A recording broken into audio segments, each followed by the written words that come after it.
Hey there, welcome back to Marketing Matchmaker. I am super excited about today's episode because we are talking specifically about LinkedIn. And I have a friend here that specializes in that. So I'd like to introduce you to Donna. Donna is the founder and president of Vision Board Media, a professional branding company that helps individuals and companies tell their unique story on LinkedIn and beyond. Being dynamic storyteller, brand storyteller to the masses and empowering people to dream big, that's the ink in her pen. It's her website, linkedinmakeover.com, where she and her team of over 20 writers and coaches help people collide with the opportunity and transform their lives via future forward career branding.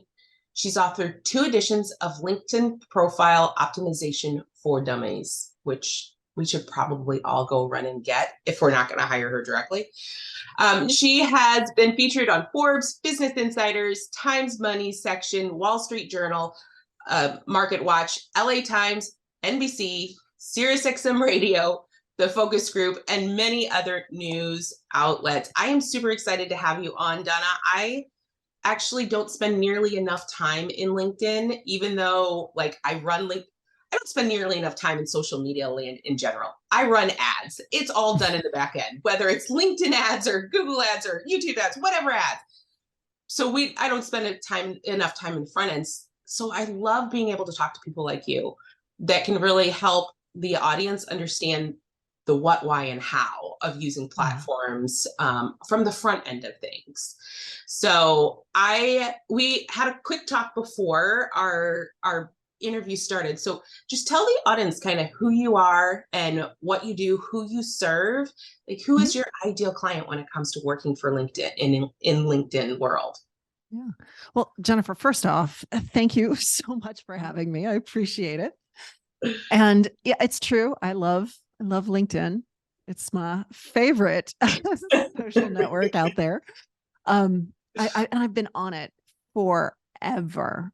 I mean, I signed up for it back in 2005, which, is like a lifetime ago. But, I came from a corporate environment. I was in sales and marketing, and I also did a lot with CRM and Salesforce automation. Right. And so you take that type of a background and you present the LinkedIn platform, even back when it was, in prehistoric days. I saw such potential. I mean, it was this like light bulbs were going off. No, not immediately, of course, but the more I used it, the more I saw how it could be, manipulated and really just used in a very organic way. It was like, everyone should be on it. This is fascinating. And one of the things that I noticed early was the LinkedIn profile specifically, that here was a personal website for every single person and they didn't have to pay for it. And it was not just a personal website, but it was something that you type a person's name into Google, more often than not, that LinkedIn profile is going to be one of the first results. And people do like to click to see who am I meeting? Who have I met? Who is this person who's calling me? Where did this email come from? Who is that person? Are they who they say they are? I need help understanding who this person is and how do I relate to them and what I should think about them. Basically, how do I judge them? And that LinkedIn profile really becomes almost the fodder of that perception. Yeah. And so what was LinkedIn saying? And what did LinkedIn say for years and years and years? It's your resume. And it's not your resume. It's not, even if you're a job seeker, it's not your resume. But for most people, it's that first impression. It's that introduction. It's that professional manifesto that says, this is who I am. This is what I stand for. This is what I do and why it matters and how I make a difference. That is what the profile should be. And it should be strategically written to the target audience, and it should tell that story. The problem is it's really hard to write about yourself. That is so true. I mean, every website that we've ever built, or every website that, anyone I know in the entrepreneurial world, the about page, the hardest page to actually get written. Yeah, it's hard because one, people sit too close to themselves, right? And oftentimes, in their mind, they're, if it came easily to them, if they enjoy doing it, they don't see it as being something that's impressive. Right. Right. And they sit so close, they don't see their strengths. It's like, it's hard to really understand that. So you almost have to work with an objective third party to say, whoa, wait, this is like, what you're doing is amazing. This is special. This is important. This is fabulous. And we need to tell that story. So recognizing that it was a huge platform, recognizing that it's hard for people to do it. I put out LinkedIn-makeover.com. We were one of the very first agencies out there that said, yeah, we're going to write your profile, but we're not going to write it like it's a resume. We're going to write it as a real, manifesto, a real marketing document. And I have 20 writers on my team. We've written over 8,000 LinkedIn profiles. We work with companies, large and small. We work with individuals, coaches and entrepreneurs, business owners who realize, my business is about connections and contacts, and they're looking. So let's make sure we shine. Yeah, absolutely. I love that. Because I will say, I mean, I think I've probably, I looked at everything from a marketing perspective. So my profile is okay, but a lot of my clients, not so much, because you're right. The hardest thing to do is understand what makes us special, and what makes us stand out, because we assume everybody knows what we know. Yeah, And does it's true. And it's also, when you look at that LinkedIn profile, right? What do most people do? Oh, it looks a little bit like a resume. So let me get my old, out of date, dry, dull, boring resume, and let me just copy it in. Or let me get that old bio that, Right. I used for that, panel that I was on 5-6 years ago, and let me copy and paste that in. Or let me go to the about section for my website and use that. And the thing is, you don't want to keep recycling content, right? You want this content to build, and you want it to be very purposeful and very strategic to that audience. So, maybe they did visit your website and they read that about section, but now they want to learn more. Do you want to just deliver the exact same message when they visit your profile? No, and people do business with people, so like the profile should be about you. It shouldn't just be about your company. I agree. So when people are thinking about their profile, because I know we've said two things. One, it should be about you, and it should also be directed to your ideal client. So how do you Yeah. merge that? Like, how do you merge it so that it is about you and your ideal client? It's not like a resume or an about page. It's something that's going to attract the people that you want to attract on LinkedIn. Yeah. It's really about saying to yourself, okay, why am I on LinkedIn? What am I really trying to accomplish? Is this for prospecting and sales? Is this for showcasing my expertise? Is this for reputation management? Is this for branding? Is this for networking? Like, really getting clear, this is why I'm on. And then recognizing, okay, here's your target audience. What do they need to know about you? Yeah. Like, what's important for them to know, to feel good, to feel confident in working with you? So is it understanding your background? Is it understanding how you cut your teeth? Is it understanding, the other people that you've worked with? Is it understanding, there's just so many things to think in terms of, but really thinking, what do they need to know? Because we're not going to throw everything against the wall and hope it sticks. Right. It's really catering that message to their needs. But also saying, like, what am I proud of? What do I love? And where do I want to aim? So I don't want it to just be an obituary. I want it to be future forward. So let's talk about, where you want to go and what you want to do. So obviously there's a difference, I think, in like someone who's in corporate networking or looking for a job versus someone who's out there as an entrepreneur or business owner trying to attract clients. Mhm. What does that look like for that entrepreneur and business owner that makes it different from like someone trying to find a corporate job? When you think of a job seeker, right, you want to think in terms of they want to collide with recruiters, right? Hiring managers Right. and what's important to them. So let's think in terms of like a salesperson, right? A salesperson who copies and pastes their resume or really just thinks in terms of, oh, what have I done and what was important to me as that job seeker? They're going to post things like they're going to have, I have no problem prospecting. I have no problem asking for the check. I can close big deals.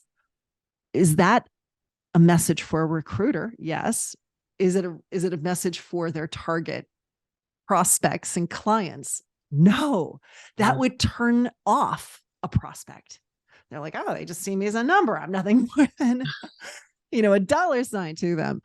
So it's now if that salesperson is now suddenly a job seeker, their target audience changes, then it works, right? But Right. it doesn't work there. So the same thing goes for that business owner. It's not necessarily your own accomplishments, but it's the accomplishments that you helped your clients achieve. Right. Right. It's understanding that, hey, this is what I bring to the table. This is how it makes a difference. This is how I can make your life easier. Whatever their business is based upon. Yeah. But it's not just saying, all right, this is this is all the things that I did in the past. It's how am I helping into the future? My clients, my prospects make a difference. Awesome. So how often should someone update their profile? You know, it's one of those things. If you think of LinkedIn as it is, it's a search engine, right? It's a Right. whole bunch of things, but one of which is a Right. search engine. And you want to collide with opportunities. So if you think, all right, well, maybe a person is going onto LinkedIn and they are searching for a service provider. Maybe they don't know that I exist, but they're searching for someone who can help me with, whatever it is that you do. You want your profile to pop to the top, right? Right. So you want to make sure that those keywords that they're using are in your profile. But you also want to think in terms of what LinkedIn would be thinking. So if you haven't updated that profile in a year or 2 years, are they going to push that to the top, knowing how stale and out of date it is? They're not, right? They're going Yeah. to favor a profile that's much more fresh, Right. right? That just makes sense. Yeah, Like you don't absolutely. have to know that that's what's in the algorithm. It just makes sense. Why would they be serving something that's old? I So never thought about that, but you are absolutely right. I mean, if you think about just Google searching, Google pushes people's SEO based on the amount of times they're updating their website, right? That's yeah, part of search engines. So yeah. that's an amazing point and mind blowing when I think about it. Yeah. So if you want to pop up, you want to make sure that your profile is fresh. And maybe that's every, once a month, maybe it's once every 2 months, 3 months, but you're going in there and you're creating an edit, and you're Right. making a change. You're keeping it fresh, but you're also active on LinkedIn. Right? Because LinkedIn doesn't want to serve up a profile in which the person never logs in and never has any activity and never does anything. Right. They want to award the people who are active and involved. Because what if that profile pops up, the person loves it, they click, they send them a message, and there's crickets. Right. Yeah. That doesn't help LinkedIn be known as that provider that makes those connections and helps you find opportunity. So it's a combination of keeping your profile up to date and fresh, but also having activity on LinkedIn as well. So when it comes to activity, there was at one point, Facebook hated having like auto posters posting to they've gotten over that. It's, not a thing. But how does LinkedIn view that kind of thing of having, an outside application pushing rather than going into LinkedIn directly and posting directly. Does that make a difference? LinkedIn, it does actually. And LinkedIn actually has a list of those aggregators that they like. They, like we like Hootsuite, we like this one, and they have a Right. list of the ones that they prefer. But with that said, I have noticed that if you are using, one of those auto posters, those posts don't do as well as if you go straight to the website or to the mobile app and enter it in yourself. There is a difference, but don't let that deter you. It's not a huge difference. It's not a huge difference. And it's one of those things that if you can post and post consistently and in a sustainable, frequent manner, and you can do that utilizing, one of these, posting mechanisms, use it. Right. It's better to do that and suffer a very slight little decrease in views and reach versus not posting at all. True. What about like the LinkedIn newsletters that are relatively new? I think it's been around for like a year or so, but now they have the newsletters that connect to the LinkedIn articles that you're posting. How often should you be posting articles? Should you be posting articles versus posts? A combination of everything? Like, what is LinkedIn like on that kind of front? You have to, as a business owner, you have to say to yourself, okay, how much time do I truly want to invest? And of course, it would be great to be posting 3 times a week and putting out a newsletter. And then, of course, we've got Instagram and Facebook and TikToks. Like, you do have to work, right? Like, at some point, yes. at some point. So yeah, like the LinkedIn newsletters are fabulous, but do you have the time and do you have an audience that's going to read them? Right. Right.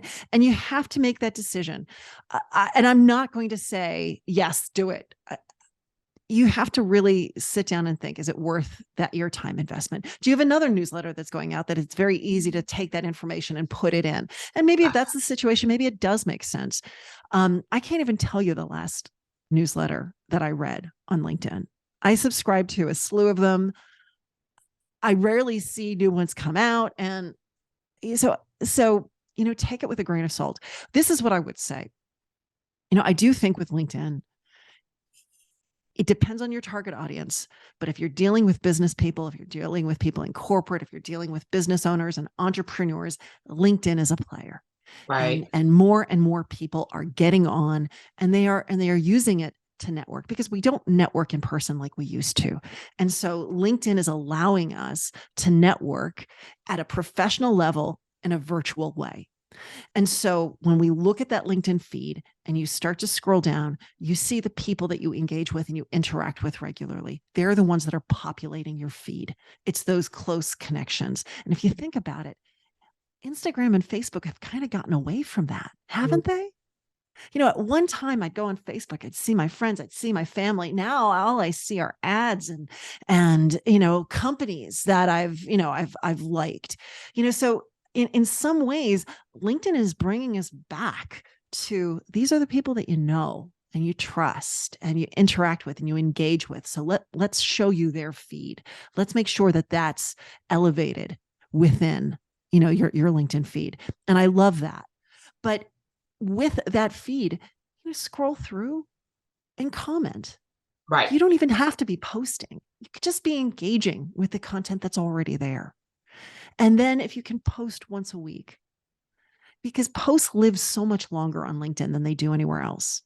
Now, if you want to be a huge thought leader and want to have thousands and thousands of followers, yeah, you're going to have to post every day. Yeah. But for the average person out there, I think trying to post every day is not the best usage of your time. I think if you could comment on a post or two, that's fabulous.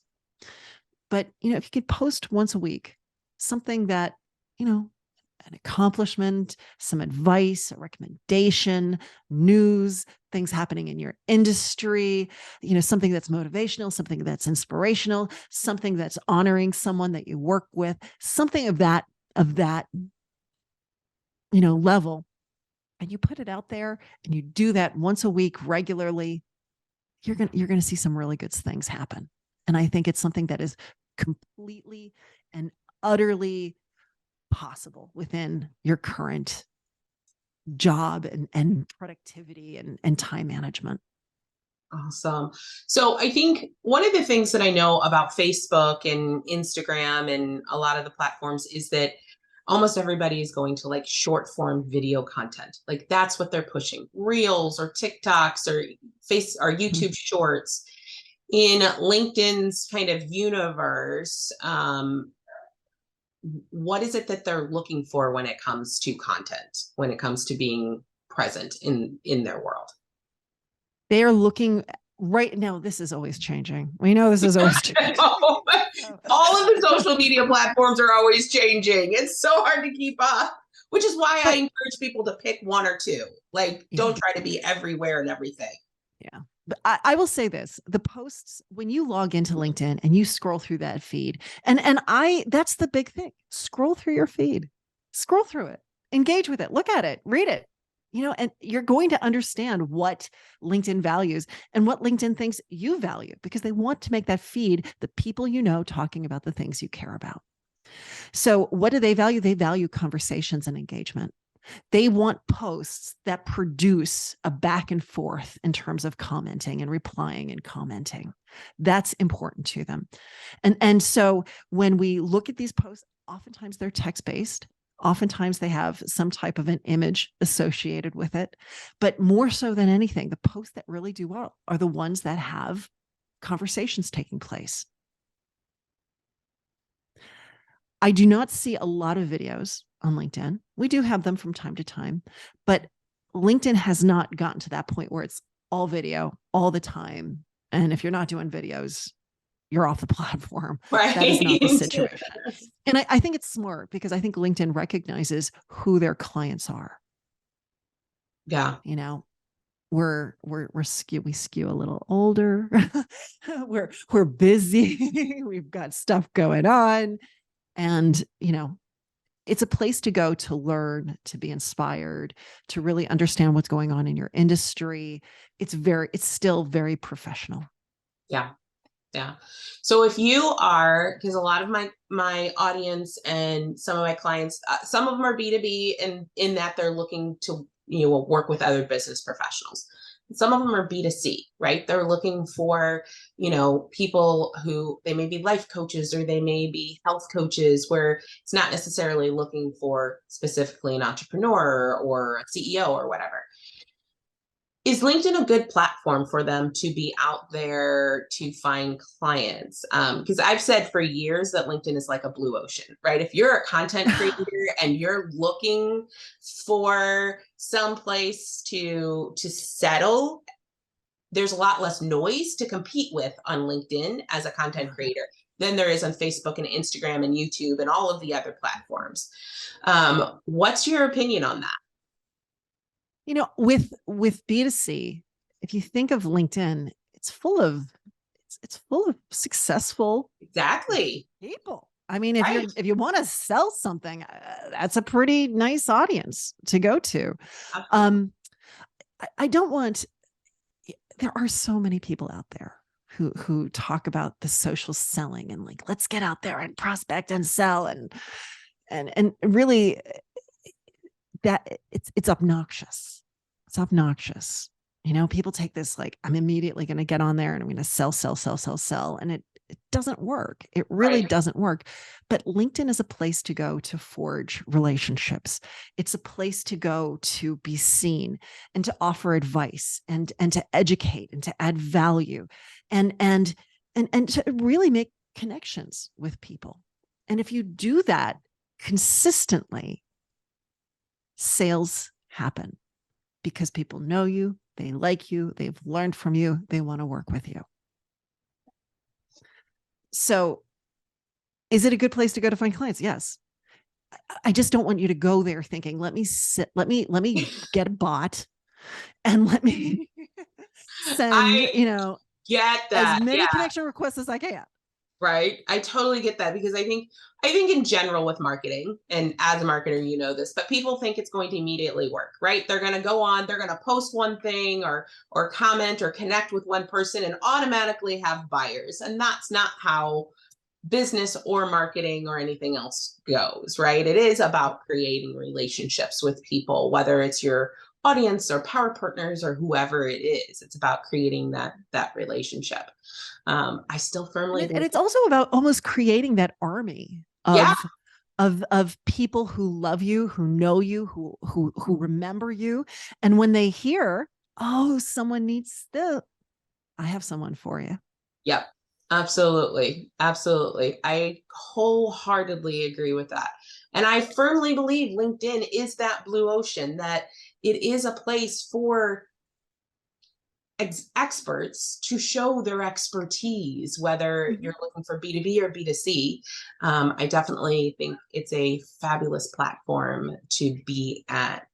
So as we wrap this up, let my audience know, how do they get a hold of you? Like where can they connect with you? Obviously on LinkedIn. Where else? Obviously on LinkedIn.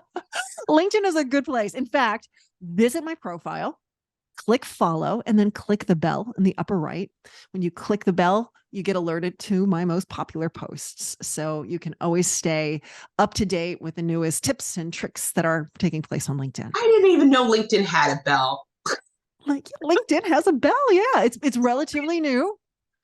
But yeah, ring that bell, ring that chime. You can also visit my website, linkedin-makeover.com.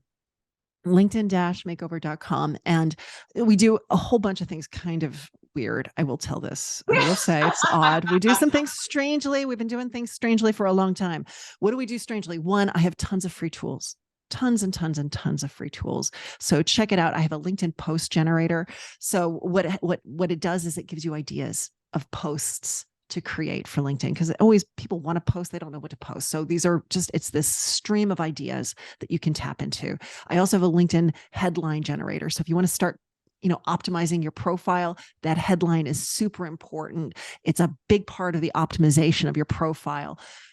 I have a way of generating one for you automatically. You just put in a few things and it'll spit out a really great headline that you can copy and paste. So those are two of a bunch of tools that we give away. But we also have our new instant profile e-course, which we use AI to generate your profile. And we also have where you can work with us directly and we do it for you. So you don't even have to think about it. You can talk to someone and really have them pull the story out of you. And all of our pricing, all of our services, everything is listed on the website. There's no question. And if you look at it and you want to talk to us, it's easy to pop on our calendar. That is awesome. I am super excited. I'm actually going to go check out your website, because I am sure my LinkedIn profile could use an update. I'm not sure when the last time I updated my LinkedIn profile is, y'all. So if you haven't done that yet, it might be a good time to look at your LinkedIn profile and get started on that. Thank you, Donna, so much for joining me today on Marketing Matchmaker. I thoroughly enjoyed our conversation, and I know my audience will get a ton of value from it. Thank you so much for having me. Thank you all for joining us. I look forward to hearing from you on your view of LinkedIn and how things are working. Make sure you comment and on the YouTube channel or on iTunes or whatever platform you listen or watch this podcast on, so that I can know what you think of LinkedIn. Talk to you soon. Thank you for listening to the Marketing Matchmaker podcast. If you enjoyed this episode, I would love to hear your feedback. Please head over to Apple, iTunes, and leave a review so we can hear from you. And if you are a coach, consultant, or online course creator who are looking to grow your business, increase your income, and scale your impact, connect with me at yourmarketingmatchmaker.com. I look forward to hearing from you.